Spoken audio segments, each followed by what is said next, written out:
Praise the Lord.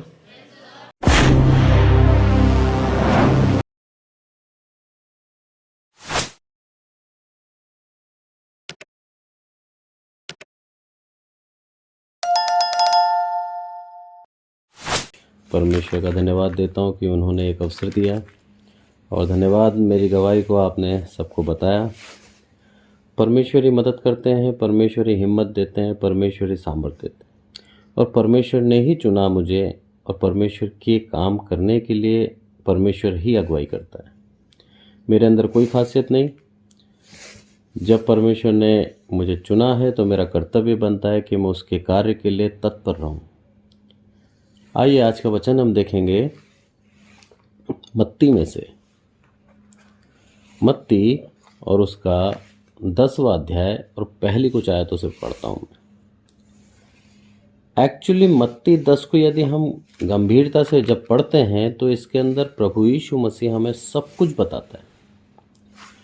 कैसे प्रभु हमें भेजेगा संसार के पास। जब संसार के पास भेजेगा तो हमारा विरोध होगा, लोग बाग हमें सताएंगे, परेशान करेंगे, और प्रभु यीशु मसीह का आगमन इसी कारण से होगा। और उसके बाद हमें जो प्रतिफल मिलेगा वो चीज़ भी बताता है। तो प्रभु पूरे इस अध्याय के अंदर हम जब देखते हैं तो हमें कैसे जाना है, क्या करना है, वो भी बताता है। साथ में हमें डरना किससे है, मनुष्य से या परमेश्वर से, वो भी बताता है। और उसके बाद फिर हमें ये भी बताता है कि दूसरे आगमन से पहले हमें कैसे क्लेश उठाने पड़ेंगे। और आज हम नज़दीकी में आ चुके हैं प्रभु यीशु मसीह के आगमन के। इसीलिए मैं ये पहली आयत से पढ़ता हूँ। यहाँ पर हम देखेंगे प्रभु यीशु मसीह अपने चेलों को भेजता है। यहाँ क्या कहता है, फिर उसने अपने 12 चेलों को पास बुलाकर उन्हें अशुद्ध आत्माओं पर अधिकार दिया कि उन्हें निकाले और सब प्रकार की बीमारियों और सब प्रकार की दुर्बलताओं को दूर करे।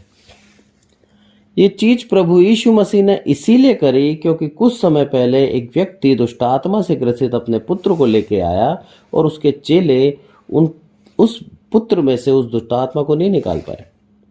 और जब वो पुरुष आया तब क्या बोलता है प्रभु यीशु मसीह, यदि हो सके, यदि तू कर सकता है तो इसके अंदर से दुष्ट आत्मा निकाल दे। क्यों? क्योंकि उसने देखा था उन चेलों के द्वारा उस दुष्ट आत्मा को नहीं निकाला गया, तो उसका विश्वास हो गया कच्चा। प्रभु नहीं चाहता कि हमारे द्वारा लोग बाग प्रभु यीशु मसीह के ऊपर विश्वास करने में संकोच करें कि इनका प्रभु नहीं कर सकता। सोचिए हमारे पास कितनी बड़ी जिम्मेदारी है कि हम कितना विश्वासी बने, और प्रभु हमसे कहता है कि मैंने तुम्हें अधिकार दिया है। उसके चेलों को अधिकार दिया उसने, बीमारों को चंगा करने का, दुर्बलताओं को निकालने का, अशुद्ध आत्माओं को निकालने का। उसने उनको वरदान दिया, उनको आशीष दी। आज हम भी जब प्रभु यीशु मसीह से मांगते हैं तो प्रभु यीशु मसीह उदारता से हमें देता है। उसमें साफ लिखा है, कोई मेहनत नहीं करी हमने। क्योंकि अगर 10 का हम पढ़ें 8वीं आयत तो क्या बोला है यहाँ पर, बीमारों को चंगा करो, मरे हुओं को जिलाओ, कोढ़ियों को शुद्ध करो और दुष्ट आत्माओं को निकालो। तुमने सेत में पाया और सेत में दो। बिना मेहनत के तुमने पाया है इसको। तुम्हारे अच्छे कामों के द्वारा मैं तुमसे प्रसन्न होकर नहीं दिया। तुम चेलों को जो तुम मेरे पीछे हुए हो, मेरे साथ साथ चलते हो, इसका रिवॉर्ड नहीं है ये। मेरी इच्छा से, मेरी दया से मैं तुम्हें दे रहा हूं। हम प्रभु के काम करते हैं, इसके लिए हम कहीं से कहीं तक हकदार नहीं है कि प्रभु से हम हक से मांगे। पर हाँ, उसके पुत्र हैं इसलिए पिता से हक से मांग सकते हैं। हम हक से मांग सकते हैं, पर उसके विचारों में बहुत अंतर है। किस विचार से हम मांगते हैं? क्या हम हमारे धर्म के कामों को दिखा के प्रभु से मांगते हैं कि प्रभु मेरे अच्छे काम हैं, अब तू मुझे दे? तो हमारे काम मैले चीथड़े के समान है, यशायाह कहता है। पर हाँ, उसके पुत्र हैं, उसने हमें लेपालक करके गोद ले लिया, और आज हम उस परमेश्वर सर्वशक्तिमान के पुत्र हैं। हम अपने पिता से सब कुछ मांग सकते हैं विश्वास के साथ। यहाँ पर देखिए कितनी प्रभु यीशु मसीह की उदारता देखिए। 12 के 12 चेलों को उसने ये दान दे दिया। उसको मालूम था यहूदा एक ऐसा चेला है मेरा जो बाद में मुझे क्या करेगा, बिट्रे करेगा, मेरा विरोध करेगा, मेरे को धोखा देगा। उस चेले को भी उसने क्या करा, उस दान को दिया। ये चीज दर्शाती है कि प्रभु हमसे कितना प्रेम रखता है। हमारे भविष्य को जानता है वो, हमारी हर एक बातों को जानता है, इवन हम क्या करने वाले हैं आगे, हमारे काम जो भविष्य के हैं उन कामों को भी जानता है। हम कब उसको धोखा देंगे उसको ये मालूम है, पर उसके बावजूद भी हमें आशीष देता है, उसके बावजूद भी हमें प्रेम रखता है, उसके बावजूद भी हमें आगे से आगे अब अगुवाई करता है, क्योंकि वो हमसे प्रेम रखता है। उस यहूदा ने जब उसको ले लिया और उसके बाद मैं समझता हूं जब ये लोग बीमारों को चंगा करने लगे तो यहूदा ने भी करे। और यहां पर लिखा है 6ठी आयत के अंदर कि सबसे पहले तुम अन्य जातियों के पास मत जाना, मेरी खोई हुई जो भेड़ें हैं उनके पास जाना। आज हमारा कर्तव्य बनता है कि हम सबको सुसमाचार सुनाएं, पर पहली प्राथमिकता उनको दें जो मसीह में आ तो चुके हैं पर किसी कारणवश आज गुनगुने मसीह हो चुके हैं, ना ठंडे हैं ना गर्म है। जिस तरह से पौलुस बोलता है, या तो ठंडे रहो मत आओ, या आ गए हो तो प्रभु के लिए अपने आप को जियो, प्रभु के लिए उस कार्य को करो, पर गुनगुने मत रहो। प्रभु यीशु मसीह ने ये बोला पहले जाओ उनके पास जो मेरी जाति है, उनके पास जाना और उनको जो खो गए हैं उनको वापस लेके आओ। उस खोई हुई भेड़ों की चिंता देखिए प्रभु यीशु मसीह को बोला पूर्ण रूप से पहले उन खोई हुई भेड़ों को लेके आओ, उसके बाद तुम्हारा कर्तव्य बनता है कि तुम सबके पास जाओ। आज हमारे लिए भी प्रभु यही कहता है। आज हम जब उसके दास बन जाते हैं, हम जब उसकी भेड़ें हैं, हमें जब उसने चुन लिया एक अगुवे के रूप में, तो हमारा कर्तव्य बनता है पहले हमारी जो कलीसिया है उसको सुधारें, उसको प्रभु के बीच में लेके आएं। और जब वो सुधर जाएगी तो ऑटोमेटिक वो और लोगों को लेके आने लगेंगे, और ऐसे हमारा पूरा चर्च अच्छे लोगों से भर जाएगा। पूरे चर्च के लोग सारे के सारे धर्मी कहलाएंगे। जब ऐसा करने लगे ये लोग, तब क्या होगा, प्रभु यीशु मसीह चेतावनी देता है यहाँ पर कि जब तुम करोगे, बीमारों को चंगा करोगे, दुष्ट आत्माओं को निकालोगे और दुर्बलताओं को तुम ठीक करते जाओगे, तो तुम्हारे विरोधी आएंगे, क्योंकि उन्होंने मुझसे विरोध रखा, मेरे नाम से आज भी चिढ़ते हैं, तो तुमको कैसे छोड़ देंगे। इसलिए बोलता है आने वाले संकट से सावधान रहना। मरमत्ती का 17 में क्या बोलता है, परंतु लोगों से सावधान रहो, क्योंकि वह तुम्हें महासभाओं में सौंपेंगे और अपनी पंचायतों में तुम्हें कोड़े मारेंगे। अब यह आसान काम नहीं है कि प्रभु का अगवा बनकर हम उसके पीछे पीछे चलें, आश्चर्य कर्म भी करें और उसके साइड इफेक्ट हमारे को ना मिले। प्रभु यीशु मसीह ने अपने जीवन से अनुभव किया कि जितनी भलाई करी उसने, उन सारी भलाइयों के अंदर आप देखिए हर एक बार उसको बुराई ही मिली। और आज तक प्रभु यीशु मसीह के नाम को कुछ लोग ऐसे हैं जो बुराई ही मानते हैं, जो गलत मानते हैं, जो उसके लिए बहुत गलत बोलते हैं। पर प्रभु यीशु मसीह क्या बोलता है, मुझे उससे कुछ फर्क नहीं पड़ता। बोला तुम्हें भी फर्क नहीं पड़ना चाहिए। क्यों? क्योंकि ये लोग तुम्हारे प्राणों को मार सकते हैं, तुम्हारी आत्मा को नहीं मार सकते हैं। तुम्हें खत्म कर सकते हैं पर तुम्हारी आत्मा अमर है। मुझे याद है जब इंडिया के अंदर ग्राहम बेल, जिसको अपने बच्चों के साथ जीप के अंदर जला दिया गया था, सोचिए उस व्यक्ति का विश्वास प्रभु यीशु मसीह के कितने करीब था। वो उसकी जब डॉक्यूमेंट्री देखता हूँ मैं, तो उस व्यक्ति ने पूर्ण रूप से उस गांव के लोगों की भलाई करी, प्रभु यीशु मसीह के सुसमाचार को सुनाया, और वहाँ के कई लोग प्रभु यीशु मसीह को स्वीकारने लगे। और वो जो नीची जात के लोग थे, उन लोगों को सम्मान और आदर का जीवन दिया प्रभु यीशु मसीह ने ग्राहम बेल के द्वारा। पर उसका सजा क्या मिली उसको, उसका प्रतिफल क्या मिला? उसको शहीद कर दिया गया। पर जितने भी शहीद हैं उनका प्रतिफल स्वर्ग राज्य में उनको सिंहासन मिलेगा। हमारा शरीर कुछ समय के लिए हमें पृथ्वी पे भेजा गया है, कुछ समय के लिए। हम पैदा होते हैं, पैदा होने के बाद कुछ साल तो हमारे ऐसे ही बीत जाते हैं, हमें पता नहीं लगता। उसके बाद जब होश संभालते हैं, तब से लेके हमें यदि प्रभु की सेवा करने का मौका मिले तो हम मैक्सिमम 50 साल 60 साल कर सकते हैं। और ये इन 50-60 सालों के अंदर हम सिर्फ और सिर्फ उसका आदर मान करते हैं। और उस 50-60 सालों की मेहनत देखिए आप, प्रभु यीशु मसीह हमें अनंत काल के लिए स्वर्ग राज्य दे देता है। ऐसी कहीं जॉब मिलेगी कि काम थोड़ा सा करो और अनंत काल के लिए हमारी पेंशन चालू हो जाए, हमें आराम की ज़िंदगी, हमारी ऐश की ज़िंदगी मिले? बोला ये प्रभु यीशु मसीह की उदारता है हर एक मसीह के लिए। जो अपने आप को मसीह कहलाता है उसका कर्तव्य बनता है कि हम उस मसीह के जीवन के आधार पर चलें जैसा उसने सिखाया। क्या बोलता है 20वीं आयत में? क्योंकि बनाने वाले तुम नहीं हो परंतु तुम्हारे पिता का क्योंकि बोलने वाले तुम नहीं हो परंतु तुम्हारे पिता का आत्मा तुमसे बोलता है। जब तुम्हें पकड़ेंगे, महासभाओं में, पंचायतों में डाल देंगे, तब घबराना मत, क्योंकि उस समय तुम नहीं बोलोगे। कौन बोलेगा? वो परमेश्वर का आत्मा तुम में होकर बोलेगा।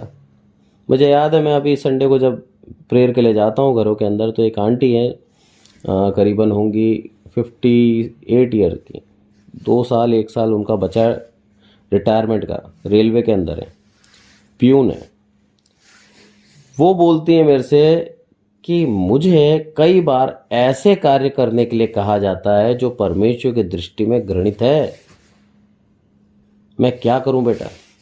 लोग बाग विरोध में है मेरे और मुझे ही टारगेट करते हैं कि इसको ये कार्य दिए जाए जो परमेश्वर की दृष्टि में घृणित है। भला ऐसे में मैं डरती हूं, मैं क्या करूं? उनका डर स्वाभाविक है, क्योंकि एक छोटी सी पद पे है वो। अगर अपने बॉस से नाराज़गी करेंगी, अपने बॉस को नाराज़ करेंगी, तो उसका बॉस जो है, उनका जो सुपीरियर है, उनको परेशान करेगा। मैंने एक ही चीज़ बोली, भला कई बार मैं बच जाती हूँ और अब समय ऐसा आ गया है कि अब मुझे टारगेट करेंगे। भला मैं क्या जवाब दूंगी उस समय? मैंने उनको एक ही चीज़ बोला था, मैंने कहा प्रभु का आत्मा उस समय आपको जवाब देगा। फिर क्या बोलती है मालूम है? उस वचन को सुनने के बाद, भला अब मुझे इतनी शांति है कि अब मुझे अगर नौकरी भी छोड़नी पड़े तो मैं नौकरी छोड़ दूंगी, पर मेरे प्रभु को प्रसन्न करके जीवन जीऊंगी। भला नौकरी से बड़ा है मेरा प्रभु, खाने को दे देगा मुझे, पर मैं उस काम को नहीं करूंगी जिसके लिए मुझे बोला जाएगा, जो परमेश्वर की दृष्टि में बुरा है। ये है परमेश्वर का वो आत्मा जो उनके अंदर आया। और यही चीज प्रभु यहाँ पर बोलता है कि जब तुम्हें पकड़ लेंगे, कोड़े मारेंगे, पंचायतों में लेके जाएंगे, जजों के सामने तुम्हें खड़ा करेंगे और तुमको दंड दिया जाएगा, तब ये ध्यान रखना तुम नहीं बोल रहे, वो मेरा आत्मा तुम में होकर बोलेगा। इसलिए घबराने की आवश्यकता नहीं है। अंत के नज़दीक है। हमको वचन प्रभु यीशु मसीह सिखाता है, समझाता है कि किस तरह से हमें उसके अंत के समय तक विश्वास करना है, किस तरह से हमें विश्वास योग्य रहना है। और उसके कुछ चिन्ह दिए हैं, उन चिन्हों को आज हम खोलेंगे, उन चिन्हों को देखने की आज हम कोशिश करेंगे। इसके लिए मत्ती और उसका 24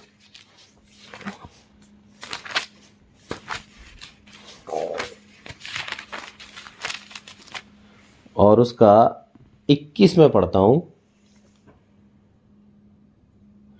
पहले 10 पढ़ता हूं, उसके बाद में 21 पढ़ेंगे।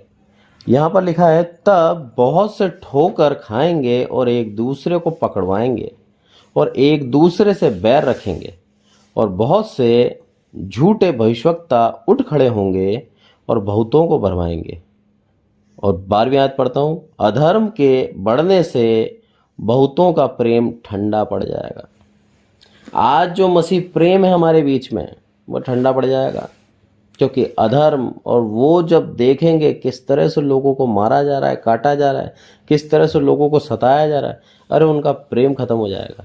पर तुम घबराना नहीं, तुम्हें मुझ पे विश्वास बनाए रखना है, क्योंकि हबक्कुक के अंदर साफ कहता है कि जो विश्वास रखेगा वो जीवित रहेगा। यहाँ भी वही कहता है कि एक दूसरे को पकड़वाएंगे ये लोग, पर तुम घबराना नहीं, क्योंकि तुम्हारा उद्धारकर्ता मैं हूँ। मैं तुम्हें देखता हूँ और जितना दुख तुम सह सकते हो उतना ही दुख दूंगा, ना उससे अधिक ना उससे कम। परमेश्वर की एक खूबी है, एक विशेषता है, हर एक विश्वासी को वो जांचता है कहाँ तक मेरे नाम में विश्वास योग्य बना रहता है।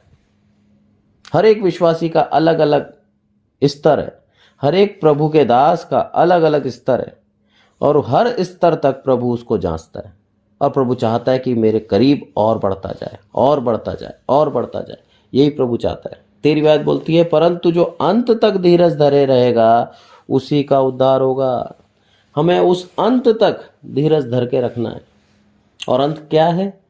प्रभु यीशु मसीह अपने वचन में सिखाता है। एक एक अंक का बहुत गहरा मतलब है इस बाइबल के अंदर। प्रभु यीशु मसीह ने 3.5 साल सेवकाई करी। प्रभु यीशु मसीह की जब मृत्यु हुई तो 3.5 घंटे तक अंधियारा छा रहा। और जब अंत के दिन आएंगे तो उसके अंदर भी लिखता है कि 1290 दिन जो दानियल बोलता है, उसका भी यदि हम निकालें पूर्ण रूप से तो क्या बोलता है? 1335 दिन तक जो धीरज बनाए रखेगा उसको प्रभु क्या करेगा? आदर देगा, सम्मान देगा, उसको उद्धार देगा।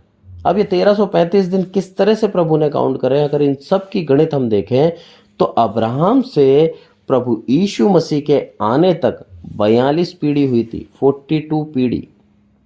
और 3.5 साल को यदि हम महीनों में बदलते हैं तो लगभग 42 महीने होते हैं, 42। और प्रभु यीशु मसीह जो 1335 दिन बोलता है उसके अंदर से आप 42 महीने कम कर लो तो लगभग 45 दिन वो दिन है जब आरंभ के समय में हमें समय दिया जाएगा कि हम छिप जाएं। क्योंकि प्रभु का वचन क्या बोलता है कि जब तक तुम मतलब पूरे इसराइल के देश भी नहीं भाग पाओगे ना, पूरे इसराइल की जगह जगह, गांव गांव, नगर नगर फिरोगे नहीं, उससे पहले मैं आ जाऊंगा। क्योंकि लिखा है मत्ती 10 के अंदर, मैं दोबारा आपके लिए पढ़ता हूँ।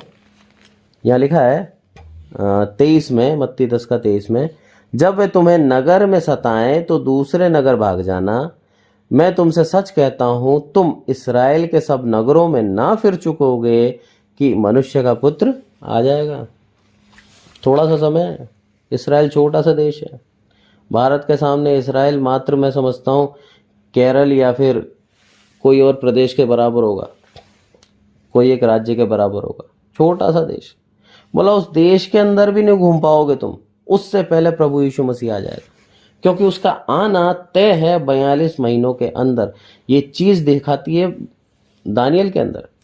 और हम दानियल निकालें और दानियल पहले यहाँ पढ़ते हैं 24 का 15। यहाँ पर क्या कहता है?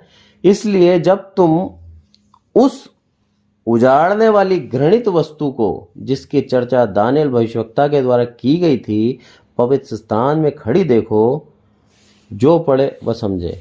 ये कह रखा है। तो क्या है वो उजाड़ वस्तु?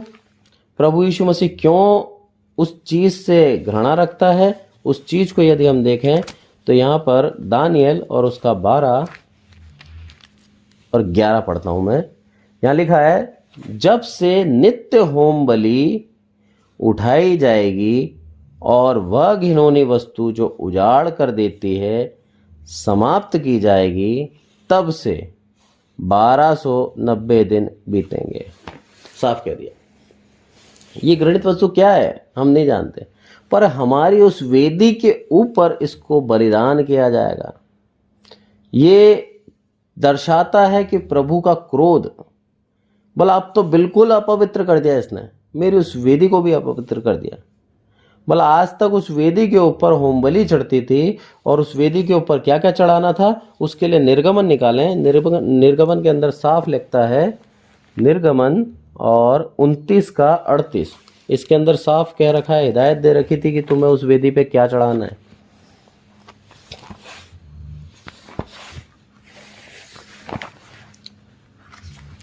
निर्गमन 29 का 38 यहाँ लिखा है, जो तुझे वेदी पर नित्य चढ़ाना होगा वह यह है, प्रतिदिन एक एक वर्ष के 2 भेड़ के बच्चे, एक भेड़ के बच्चे को तो भोर के समय और दूसरे भेड़ के बच्चे को गोधूली के समय चढ़ाना होगा। पवित्र चीज ये चढ़ाना है तुझे, आगे और भी चीजें हैं। तो ये सब चीजें चढ़ानी थी और चढ़ाया क्या? वो घृणित वस्तु चढ़ा दी जो प्रभु की दृष्टि में घृणित थी। उस वस्तु को चढ़ाने से प्रभु नाराज हो गया, उस वस्तु को चढ़ाने से प्रभु को क्रोध आ गया और प्रभु चाहता है कि वो वस्तुएं उसकी वेदी पे ना चढ़े। इसीलिए प्रभु ने क्या बोला, 42 महीने के अंदर मैं आ जाऊंगा। बोला जहाँ स्टार्ट होगा वहाँ से गिन लेना, 1290 दिन के अंदर प्रभु यीशु मसीह आ जाएगा। और जो लोग विश्वास में दृढ़ रहेंगे उनके लिए लिखता है यहाँ पर साफ साफ 13वीं आयत में, 12वीं आयत में, क्या ही धन्य है वह जो धीरज धरकर 1335 दिन तक अंत तक भी पहुंचे। अब तू जाकर अंत तक ठहरा रहे और तू विश्राम करता रहे, और उन दिनों के अंत में तू अपने धीरज का भाग खड़ा हो, धीरज अपने निज भाग पर खड़ा होगा। दानियल से कहा, और क्या बोलता है कि अंत तक क्या करना है? 1335 दिन तक हमें इंतजार करना है। वो लोग धन्य कहा जाएगा। अब ये गिनती सुनने में ऐसा लगता है कि 42 महीने निकल जाएंगे आसानी से, पर क्लेश के एक एक दिन एक एक साल के बराबर होता है। एक एक दिन एक एक साल के बराबर होता है। मैं जानता हूँ, मेरी बेटी को जब बीमार थी, मात्र 1.5 साल की थी, और उस समय उसको बुखार इतना चढ़ा कि उसके दिमाग पे चढ़ गया। मेरी बेटी मेरे हाथों में घुमा रहा हूँ, मैं उसको, रोए जा रही, और पूरी लाल हो रही। मैं गीले कपड़े से उसको पोंछता जा रहा हूँ और उसको घुमाते जा रहा हूँ। इतने में मेरे सामने उस बेटी ने आंखें ऊपर कर ली और बेहोश हो गई। वो दृश्य आज तक नहीं भूलता मैं। मुझे समझ में नहीं आ रहा मैं करूं क्या। ना गाड़ी में चलाने वाला कोई, भाग रहा हूं इधर उधर, रोक रहा हूं गाड़ियां, क्योंकि सड़क पे घूम रहा था मैं। ना कोई मेरी बच्ची को हॉस्पिटल तक ले जाए। और जब हम एक व्यक्ति को प्रभु ने भेजा, उस व्यक्ति ने अपनी कार रोकी और मेरे को बैठा, वैसा का वैसा चला गया मैं हॉस्पिटल। मेरी जेब में पैसा भी नहीं था। वो दिन आज तक नहीं भूलता, वो दुख भरे दिन। और वो समय जो 2 घंटे, मुझे 1.5 घंटे लग गया हॉस्पिटल पहुंचने में, वो 1.5 घंटा मेरे लिए कितना बड़ा था मैं जानता हूँ। तो ये 42 महीने छोटे नहीं हैं, बहुत बहुत मुश्किल निकलेंगे। 1290 दिन, जिसमें कुछ दिन पहले प्रभु हमें देगा, 30 दिन 45 दिन हमें देगा कि हम छिप जाए। उसका वचन कहता है तुम जैसे ही सुनो छिप जाना। उसका वचन कहता है कबूतर के समान भोले और सांप के समान चतुर बनो। बोलो तुम छिप जाना, तुम्हें समय दूंगा मैं। और जब ये समय आएगा तो वो 1260 दिन जो क्लेश के होंगे वो बहुत भयंकर होंगे। पर प्रभु का आत्मा हमारे साथ रहेगा, हमें बार बार हियाव देगा। प्रभु का आत्मा हमें प्रेरित करेगा हमें क्या काम करना है। प्रभु का आत्मा हमें बोलने की शक्ति देगा। इसलिए मैं उस जीवित परमेश्वर पे विश्वास करता हूँ। इसलिए नहीं करता कि मैं मसीह परिवार में पैदा हुआ, मेरे कई पीढ़ियाँ मसीह परिवार में पैदा हुई और आगे भी प्रभु मेरे को चुनता है, इसलिए नहीं करता। मैं इसीलिए करता हूँ कि सच्चा खुदा यही है। प्रभु यीशु मसीह का धन्यवाद देता हूँ कि उसने मुझे चुना। पर सच में अगर कोई है जो मुझे अनंत काल के उस स्वर्ग राज्य में ले जा सकता है तो ये प्रभु यीशु मसीह है, कि जो कुछ कहा इसने प्रत्यक्ष रूप से सच होता है। कितनी बड़ा रहस्य है उस 3.5 घंटे का, आप सोचिए। एक एक चीज प्रभु ने उस चीज को दर्शाता है कि उसको 42 से उसने दिखाया कि 42 महीने, 42 पीढ़ी, 42 चीज को दर्शाती है। कितना बड़ा समय था, उस चीज को छोटा कर दिया प्रभु ने। और उसका वचन भी कहता है यदि इस समय को छोटा नहीं किया जाता तो कोई नहीं बचता। कितनी दया थी उसको हमारे लिए। आगे हम देखते हैं वापस मत्ती के अंदर 10वें अध्याय की 26वीं आयत, और यहां पर लिखता है कि जो शरीर को घात करते हैं पर आत्मा को घात नहीं कर सकते उनसे मत डरना, पर उसी से डरो जो आत्मा और शरीर दोनों को नरक में नष्ट कर सकता है। बोला तुम क्यों डरते हो उन मनुष्यों से? मैक्सिमम क्या करेंगे? तुम्हारी जान ले सकते हैं, जैसा आज हो भी रहा है। कुछ समय पहले जब युद्ध छिड़ा था हमास और इस्राएल के बीच में, तब हमास की तरफ से इतना बड़ा नरसंहार हुआ कि छोटे छोटे बच्चों के सर काट के उनकी बॉडियां सड़क पे डाल दी गई। उस चीज को जब दिखाया गया तो उनको मालूम नहीं था धड़ किसका है और बॉडी किसकी है। बोला वो चीज भी करी और उस चीज को भी सहा उसकी निज प्रजा ने। बोला जब तुम्हें ऐसा समय आएगा तो तुम सह लोगे, क्योंकि तुम्हें इतनी शक्ति मैं दूंगा। और आज हम उसी शक्ति को मांगते हैं कि प्रभु समय निकट है, तेरा आने का समय निकट है, और आज क्लेश बढ़ते जा रहे हैं। प्रभु का वचन ऐसे ही नहीं कहता कि प्रार्थना करते रहो कि वो दिन क्या हो, सप्त का ना हो, वो दिन क्या हो, ठंड का ना हो। और देखिए आप, सप्त के दिन के ऊपर ही हमास ने लड़ाई करी थी इसराइल के साथ। सारे के सारे थे, फसह का पर्व मना रहे हैं, सप्त का दिन था, तोहरा पड़ी जा रही थी, और उसी समय बम गिरा दिए गए। इसी चीज़ को हम देखते हैं कि किस तरह से प्रभु हमें मौका देगा बचने के लिए। तो वो है प्रकाशित वाक्य 12 और 14 से मैं पढ़ता हूँ आपको कि पर उस स्त्री को बड़े उकाब के 2 पंख दिए गए कि सांप के सामने से उड़कर जंगल में उस जगह पहुँचे जहाँ वह एक समय, समयों और आधे समय तक पाली जाए। छुपा दिया उसको, एक समय, समयों और आधी समय। मीन्स अगर इसका भी अगर मैं काल देखें तो 3.5 काल होते हैं, और 3.5 काल को आप काल के रूप में भी देख सकते हो, घंटों के रूप में भी देख सकते हो, और 3.5 साल के रूप में भी देख सकते हो। तो ये चीज़ दर्शाती है कि प्रभु हमें छुपाना चाहता है, हम छुप जाएं, बच जाएं। मैक्सिमम लोगों को प्रभु बचाना चाहता है। जो शहीद होंगे वो लोग सामने आएंगे। प्रभु सबको नहीं मारेगा, और ये लोग जो प्रभु को सताने वाले हैं वो सबको मार नहीं पाएंगे। प्रभु का आत्मा हमारे साथ है, उन लोगों को ही चुनेगा जिनको शहीद होने के लिए प्रभु ने चुन रखा है, क्योंकि शहीदों की गिनती फिक्स है। उतने शहीद मरते ही प्रभु यीशु मसीह आ जाएगा। प्रकाशित वाक्य साफ कहता है, जब 5वीं मोहर खोली गई तब उसके अंदर लिखा गया है, शहीद वेदी के नीचे से पुकार रहे हैं, हे प्रभु तू कब न्याय करेगा। और वो शहीद क्या बोलते हैं, प्रभु यीशु मसीह क्या बोलता है उनसे, बोला थोड़ी देर और सो लो, जब तक तुम्हारी गिनती पूरी ना हो जाए तब तक और सो लो। ये चीज फिक्स है, एक एक दिन फिक्स है, एक एक पल फिक्स है, एक एक घंटा फिक्स है। बस उसका आरंभ कब होता है वो चीज हमें पहचाननी है कि उन 1290 दिन का आरंभ कब होता है, कब से हमको वो दिन प्रभु गिनता है कि उस वेदी को अपवित्र किया, कब से उस दिन को गिनता है। वो चीज़ के लिए हम प्रार्थना करें, प्रभु तू हमें वो चीज़ दिखा हमें, कि हम पहचान जाएं, जान ले कि हाँ ये दिन स्टार्ट हो गए, ताकि हम उन 3.5 साल तक अपने आप को बचा के रखें। दोबारा इसी में आएंगे मत्ती, और मत्ती उसका 30वीं आयत पढ़ता हूँ मैं, 10 का 30।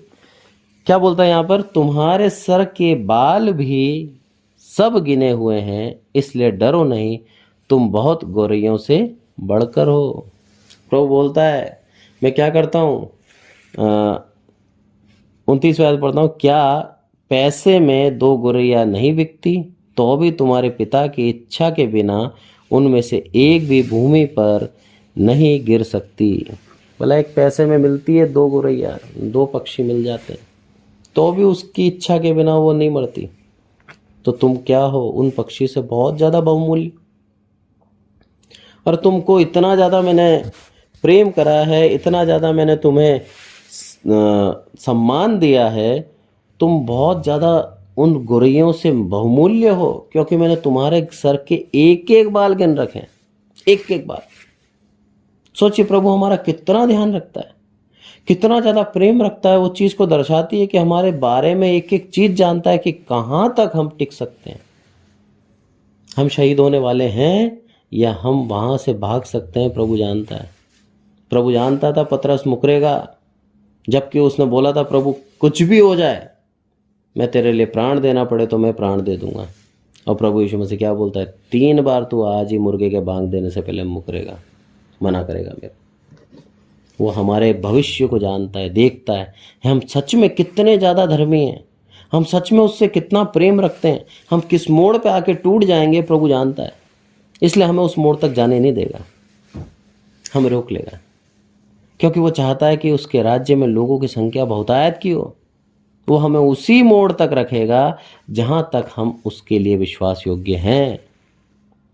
प्रभु हमसे बेहद प्रेम रखता है, और यदि हमें आगे बढ़ाना भी चाहता है तो पहले हमारा विश्वास बढ़ाएगा, हमें उतना प्रबल करेगा तब जाके प्रभु हमें क्या करेगा, उस मोड़ तक लेके जाएगा।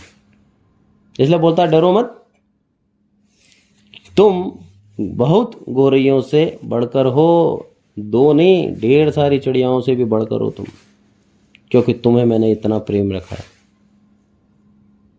ये चीज दर्शाती है कि प्रभु सच में हमसे कितना प्रेम रखता है। बोला जब सताव होगा और सताव में तुमसे पूछा जाएगा कि तुम प्रभु यीशु मसीह को मानते हो नहीं मानते हो, तब क्या ध्यान से जवाब देना। और लिखा है यहाँ पर, जो 33वें आयत पर, जो कोई मनुष्यों के सामने मेरा इनकार करेगा उससे मैं भी स्वर्गीय पिता के सामने इनकार करूँगा। कई लोग हैं जो मसीह को मानते हैं, बाइबल पढ़ते हैं, प्रार्थना करते हैं, पर जहाँ प्रभु यीशु मसीह को कामों के द्वारा स्वीकारने की बात होती है, बपतिस्मा लेने की बात होती है, वहाँ पर क्या बोलते हैं कि हमें समय दो, हम अभी तैयार नहीं हैं। 20 साल से पढ़ रहे हैं बाइबल, 25 साल से प्रभु के वचन को सुन रहे हैं, प्रभु के काम उन्होंने अपने जीवन में देखे हैं, और उसके बाद भी जब बपतिस्मे की बात आती है तब क्या बोलते हैं, हमें और समय चाहिए। अरे कितना समय लोगे, अब समय नहीं है, समय नज़दीक आ चुका है। आज या तो ग्रहण करो या फिर अपने पाप के साथ जियो, प्रभु का वचन कहता है। बोला मेरा इनकार करोगे ना तो मैं अपने स्वर्गीय पिता के सामने इनकार कर दूंगा। फिर मत बोलना कि मैंने तुम्हें मौका नहीं दिया। ये समय है ग्रेस पीरियड। मैं बार बार कहता हूँ अपने संदेश के अंदर, इस समय को बहुमूल्य जानकर अपने आप को सुधार लें, जांच लें, जो कमी है उस चीज़ को बदल लें और प्रभु यीशु मसीह के निकट आ जाएं, क्योंकि समय आने वाला है, उसका आगमन नज़दीक है, और मात्र 1290 दिन के अंदर जब चालू होंगे ये दिन, उसके बाद प्रभु आ जाएगा।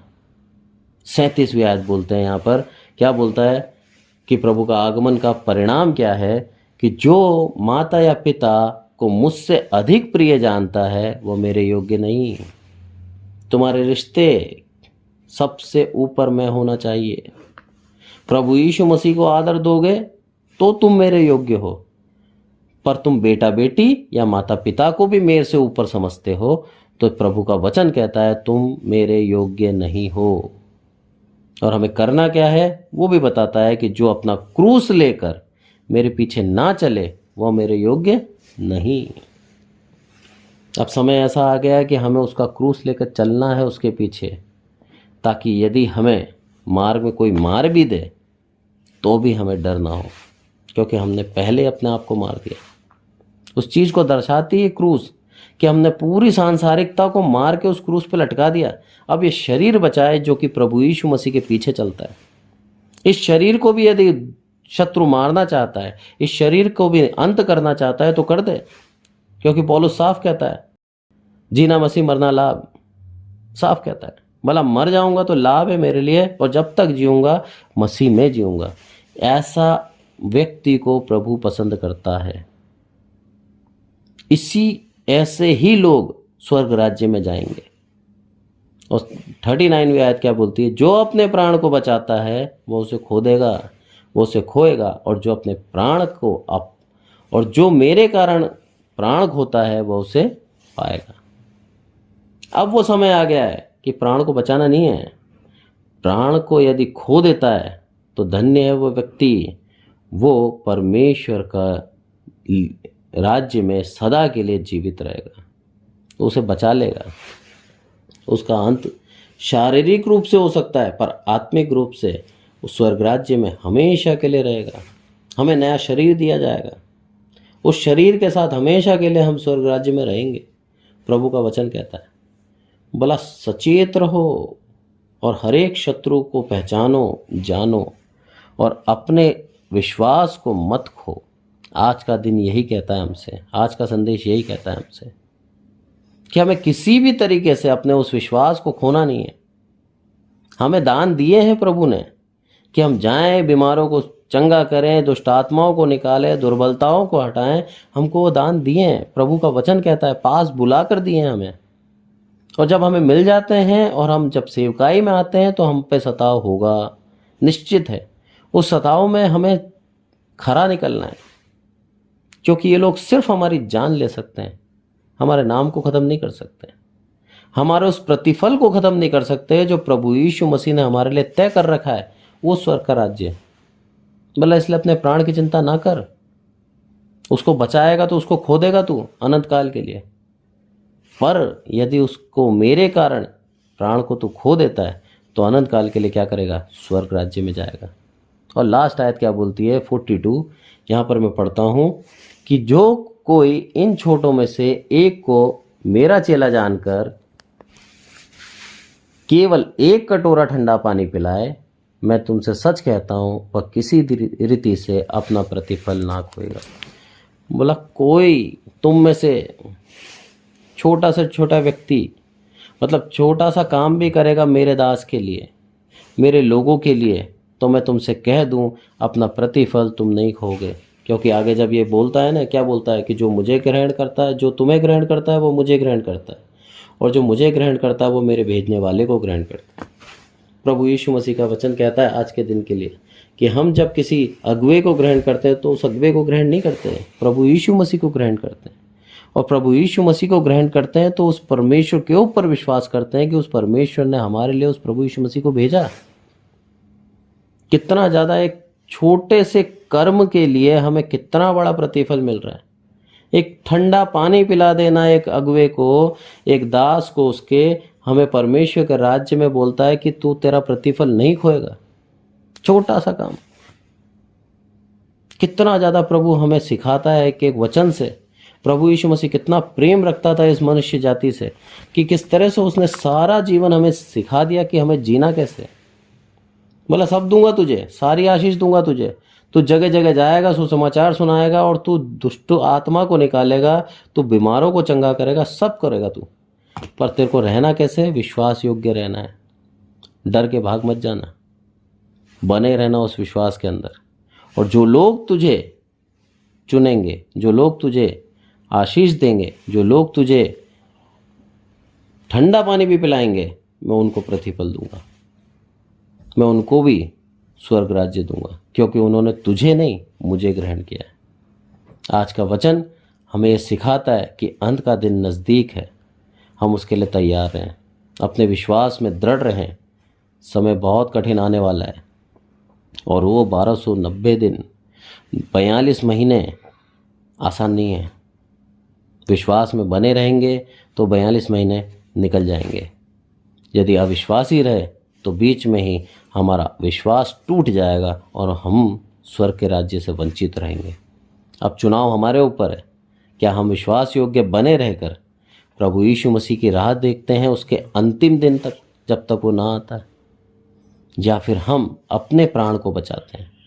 क्योंकि वचन चेतावनी देता है, सचेत करता है, यदि तू प्राण को बचाएगा खो देगा, और यदि उस प्राण को मेरे लिए खोता है तो स्वर्ग राज्य तेरे को 100% मिलेगा। ये प्रभु यीशु मसीह का वचन है। प्रभु का आज के वचन के लिए हम सबको आशीषित करें। Praise the Lord. Thank you so much आप लोगों का, आपने मुझे समय दिया।